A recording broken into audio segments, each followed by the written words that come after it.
Cece, this has been the off-season of duos, of superstars pairing up seemingly around the NBA. But let's focus on these two. What makes these two fit together so well? I think that the way that they were introduced to the basketball world in high school, neither one of them big-time recruits, one of them north of Los Angeles, the other one southwestern side of California, outside of L.A., not the big schools, not UCLA, Arizona, and all the big-time schools trying to recruit them. And then their journey into the NBA starts off very, very slow. But Paul George mentioned something I thought was interesting to me was after his first year, the Pacers drafted Kawhi Leonard. He said he was terrified. He was like, man, there seems to be some confusion here. And then Kawhi gets traded to San Antonio. He said, but they started watching each other long before that because there was a high school basketball game. They were playing one after another. And that was the first time that they were able to see each other, even though they didn't strike up a relationship. They've talked over the last couple years. Kawhi's journey, when he got traded from San Antonio, they talked about how he should approach it and everything. So their skill sets and their personalities match up, and they've been admiring each other from afar for a long period of time. So when you have that type of situation where one guy is saying, I don't care about being the guy, and, Nick, you talk about it all the time. Man, amongst these NBA players, it's important to them who's the best player, who's getting the credit, and what people say. So for me, I think from a personality fit, Kawhi, to me, is the most desirable player to play with because he has the least amount of ego, and he can get his own shot. He's going to play great defense. You're not going to have any problems with him. He's low maintenance.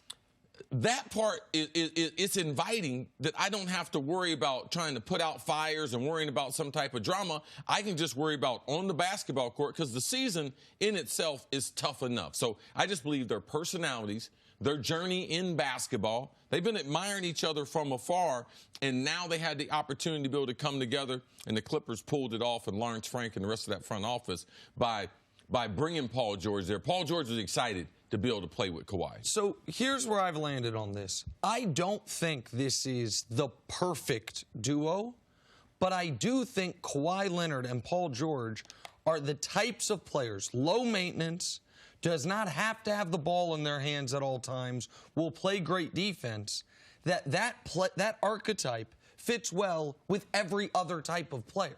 Meaning this, if Kawhi Leonard was paired with any other superstar in the league, he'd be just about the perfect fit, right? Like, that's kind of the point you're making, is that Kawhi fits well with everyone because he's low maintenance, because he doesn't have to have the ball in his hands, because he can take over games, doesn't have to take over games. Paul George is, in a lot of ways, basketball-wise, just a slightly worse version of Kawhi Leonard. So there is some redundancy there, but it's redundant, not redundancy like with Russ and Harden, where you're really worried about, well, what are you going to do when you don't have the ball? Who is going to have the ball in their hands late in games? Now, with redundancy, though, means also there is something where they are weak, they are both weak, meaning neither one of these guys is a great playmaker. Neither one of these guys ever has been elite at getting other teammates involved. They've been elite at defense and elite at scoring from all three levels, turned into elite scorers at all three levels. So I think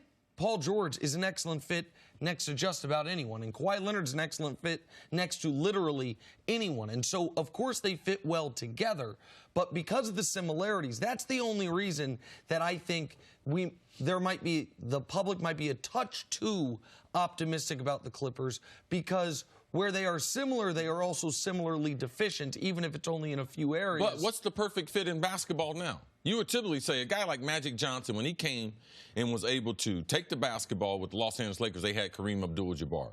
To me, that was the perfect fit. Besides that, tell me a perfect fit in basketball.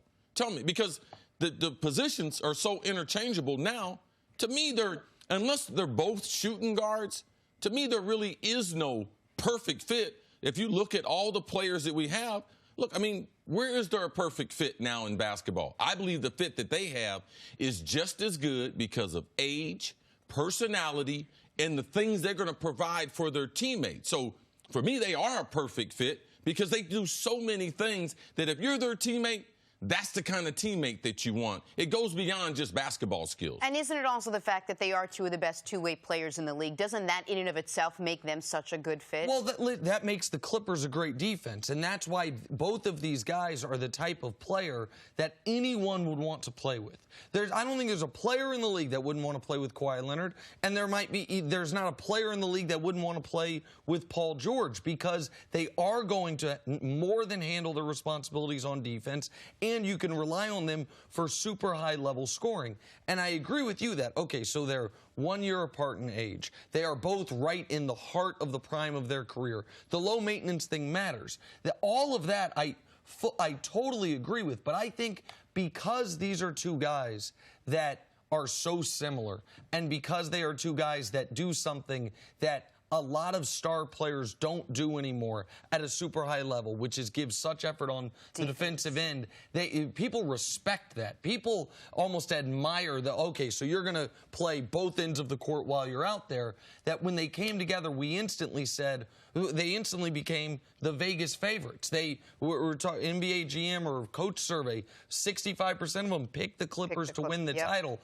That might be a touch strong for me, but I think they're a perfect fit because these two guys are individually a great fit along any other great player because of the type of player they are. I think those general managers also saw the fit with that roster, how they have a lack of ego on that roster. Now they have their two best players that don't have the ego that we see with other players. And also, they happen to have a championship coach. Also, they have an owner that's committed to winning. He said it yesterday. I'm about that Larry O.B., man. He said, Kawhi, it's the first time I ever heard that. He said, but everything from here on out is going to be about getting the Larry O.B. So I think there's other things that people are looking at. But when you have two superstars and both of them are unselfish, I don't care that some of their skills are redundant. It don't matter. They're going to score at a high level. The part you're worried about the Clippers, but also those teammates, when you show up to the gym, there is no better tandem than those two, because if they're not going offensively,